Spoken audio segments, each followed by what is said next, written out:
Pernikahan pelakon dan penyanyi Era Fazira dengan pasangannya, Izwan Zain, yang berlangsung pada pagi Jumaat benar-benar menarik perhatian ramai.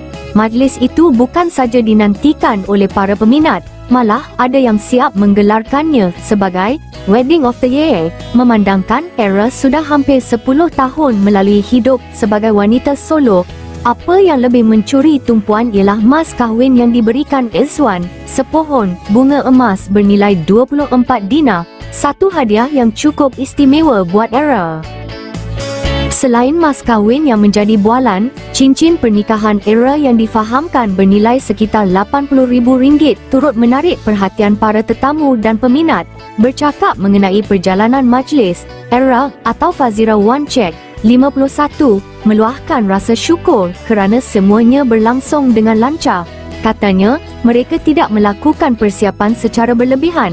Kalau peminat anggap ini sebagai Wedding of the Year, saya ucapkan terima kasih kepada Izwan kerana merealisasikannya.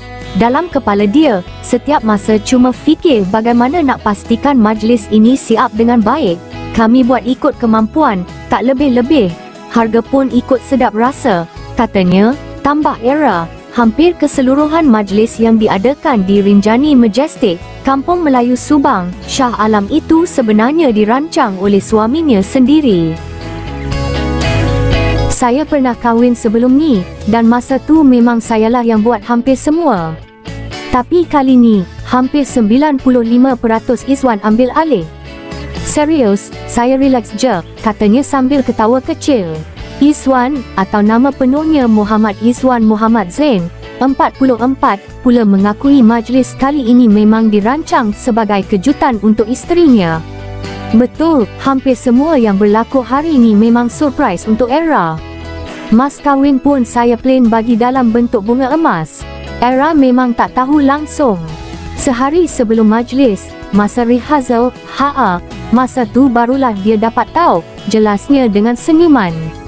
Pada pagi Jumaat yang penuh bahagia itu, Era dan Izwan selamat menjadi pasangan suami isteri dengan sekali lafaz saja. Izwan turut menyerahkan mas kahwin berupa 24 keping dinar emas, yang nilainya dianggarkan lebih RM200,000.